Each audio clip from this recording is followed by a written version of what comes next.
As the difference between practical and psychological memory becomes clearer, another dimension begins to reveal itself, one that shapes the entire way experience is lived.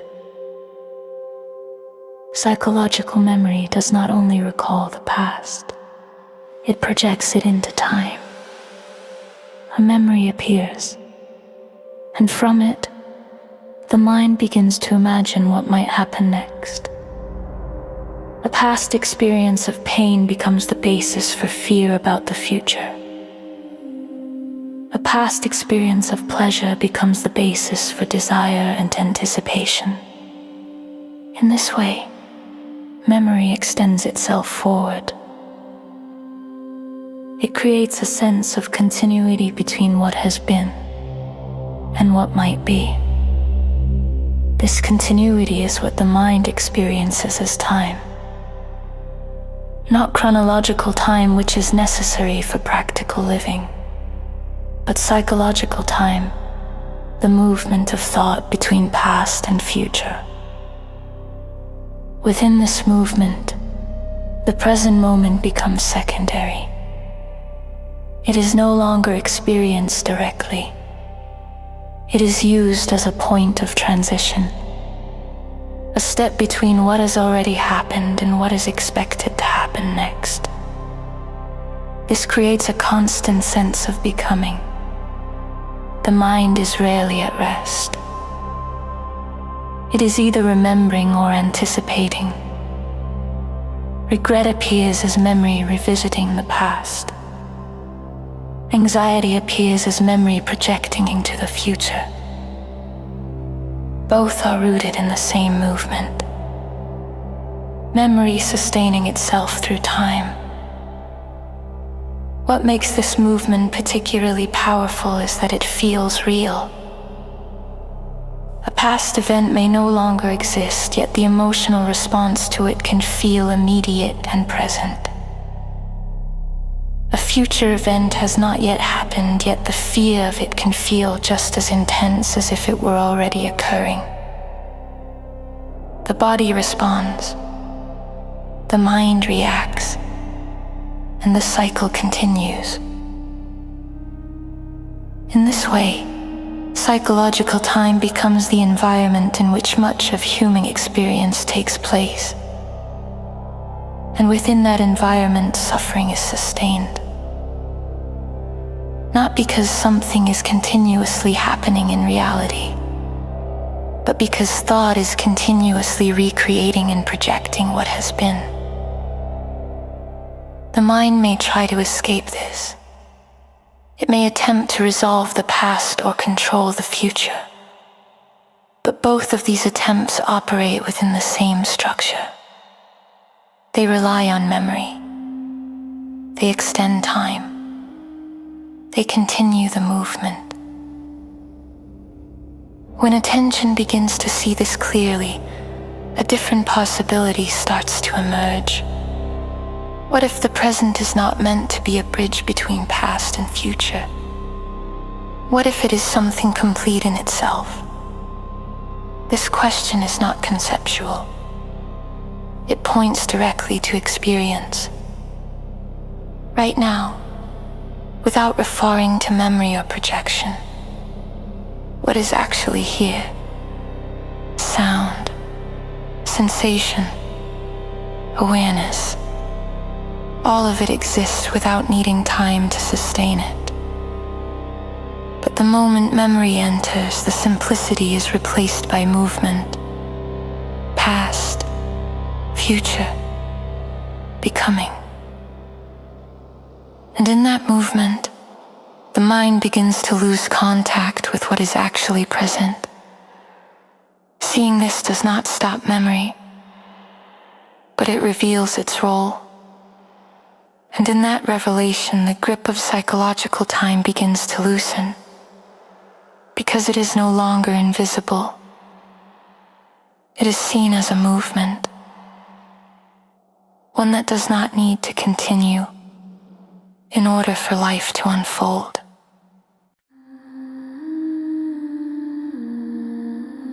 When When the movement of psychological memory begins to be seen clearly, there may come moments where it is no longer immediately active. Not because it has been forced to stop, but because it is simply not being used. In those moments, something very different begins to reveal itself. Perception becomes direct. A sound is heard without being immediately recognized or labeled. A face is seen without the instant overlay of memory describing who that person is, or what they mean to you. A situation unfolds without being compared to something similar from the past. At first, this may feel unusual. The mind is so accustomed to recognizing, categorizing, and interpreting that the absence of this activity can feel almost unfamiliar. There is a sense of freshness, but also a slight disorientation because the usual reference points are not being applied. But if attention remains with this direct perception, something begins to stabilize. Experience feels more immediate, not in a dramatic or intensified way, but in its simplicity. What is present is simply present, without being filtered, without being shaped into something known. This clarity does not come from effort. It appears naturally when memory is not dominating perception. In this state, the mind is not trying to understand what is happening in terms of what has already been. It is not projecting meaning based on past experience. It is simply aware of what is here. This does not eliminate practical recognition. If needed, memory can still function. You can still identify a person, recall a name, or respond appropriately to a situation. But this recognition happens only when required. It does not immediately cover the entire field of perception. There is space before recognition, a moment where experience is seen without interpretation. And in that space, something becomes clear. The present does not need the past in order to exist. It is already complete. Memory adds to it, but it is not necessary for its existence. This realization changes the relationship with memory entirely. Instead of being the foundation of perception, memory becomes a tool, used when needed, silent when it is not. And when it is silent, the present reveals a quality that is rarely noticed. It is new, not because it has never happened before, but because it is not being defined by what has happened before. Each moment stands on its own, unconnected to the psychological weight of the past, free from the need to continue a narrative. And in that freedom, perception becomes clear in a way that cannot be achieved through thought, because it is no longer shaped by it. When the role of psychological memory is fully understood, something very quiet begins to change in the way life is experienced. The mind no longer depends on the past to define what is happening now. It no longer needs to constantly refer back to what has been in order to understand what is. This does not mean memory disappears. It remains available. It functions when it is needed, but it no longer dominates perception.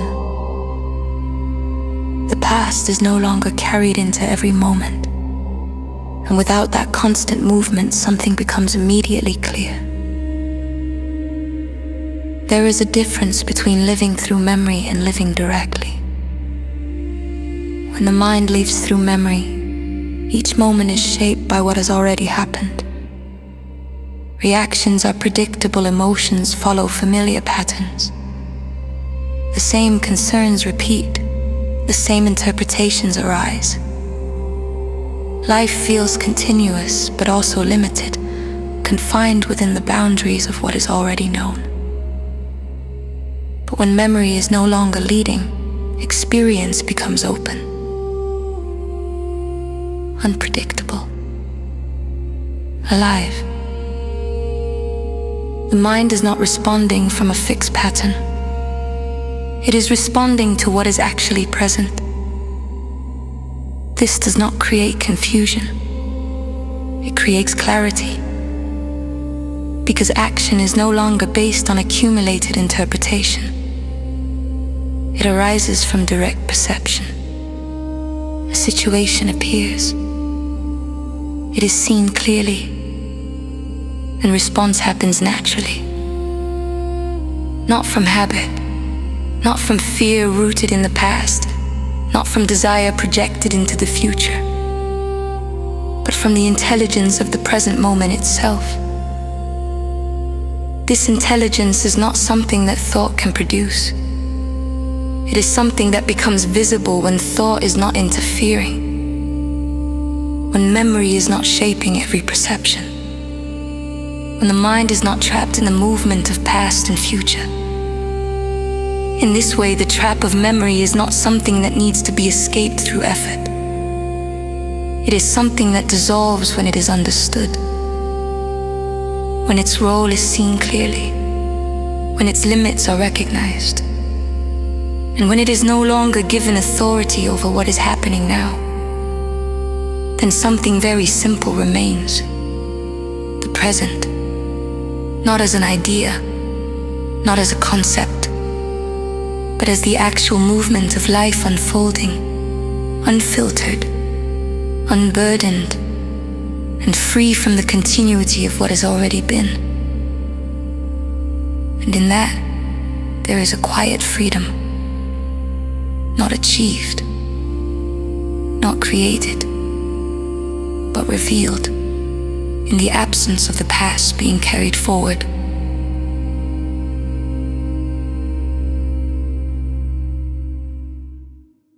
After the dissolution of the self begins to be understood, another subtle structure remains active within the mind. One that is so familiar, it often goes unnoticed. Even without a strong sense of identity, experience can still feel bound by something else. That something is memory. Memory appears harmless at first. It allows practical functioning. It helps recognize faces, recall information, navigate the world. Without it, daily life would not be possible. But beyond its practical role, memory also operates in a psychological dimension. And within that dimension, it begins to create a kind of enclosure. The mind does not simply remember what has happened.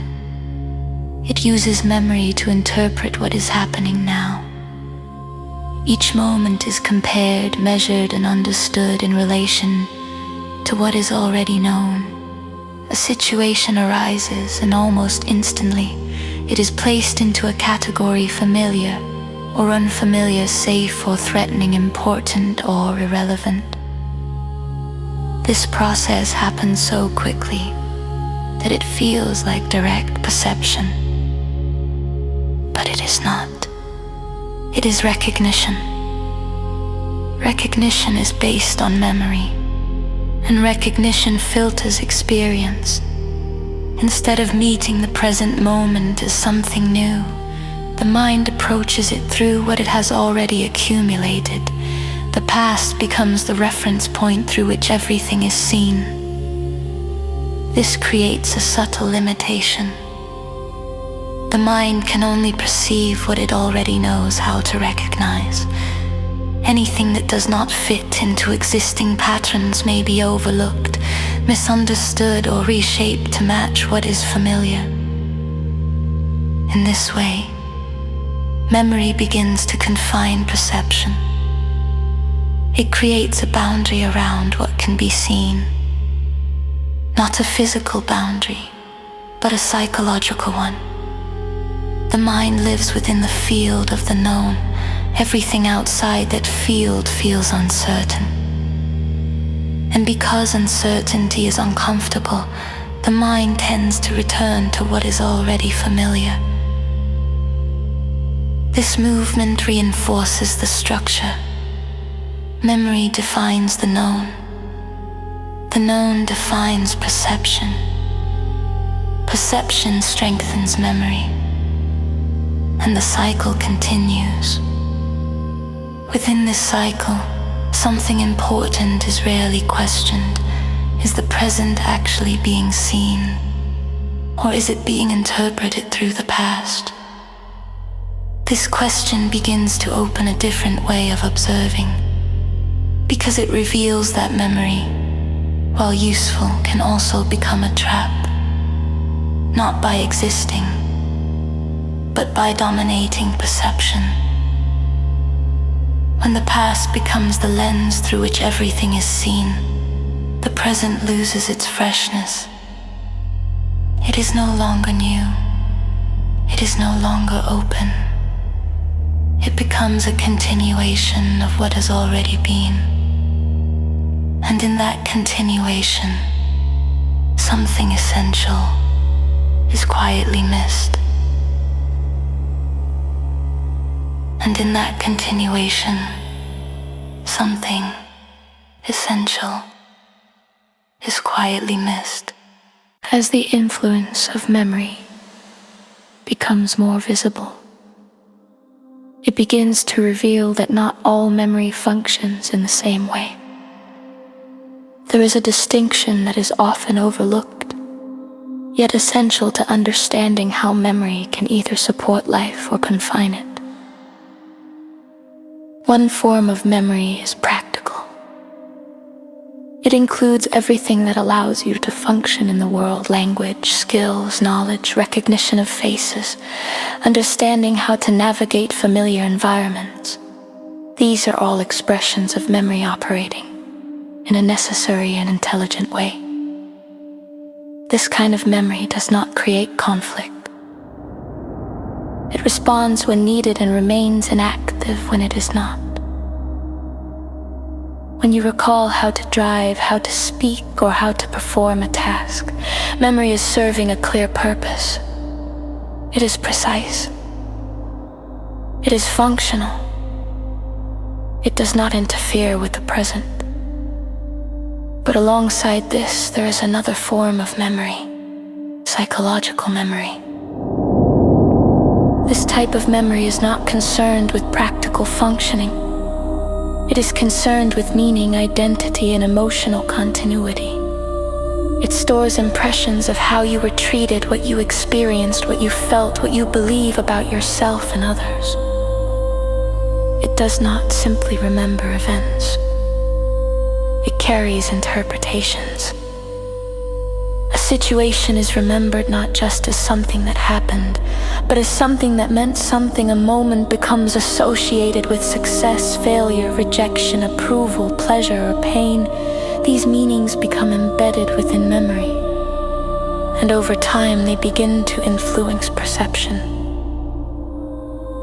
When a new situation arises, psychological memory does not wait to be called upon. It responds automatically. A tone of voice may trigger a past emotional impression. A facial expression may remind the mind of a previous experience. A situation may be interpreted instantly based on what has been stored before. In this way, the present is not met directly. It is filtered through the past. This filtering creates continuity. The mind feels like it is moving through a consistent reality because each moment is connected to what has already been experienced. But this continuity comes at a cost. The freshness of the present is lost. Instead of seeing what is actually happening, the mind sees what it expects, what it fears, or what it hopes for, based on memory. This is where memory becomes a trap, not in its practical form, but in its psychological activity. Because psychological memory does not simply store the past. It keeps it active. It carries it forward into each new moment. And when this happens continuously, the present is no longer free. It becomes an extension of what has already been. Understanding this distinction changes everything, because it shows that the issue is not memory itself. It is the unconscious use of memory where it is not needed, where it interferes, where it replaces direct perception with interpretation. And once this is seen clearly, attention begins to recognize when memory is functioning intelligently, and when it is quietly shaping experience in ways that limit what can actually be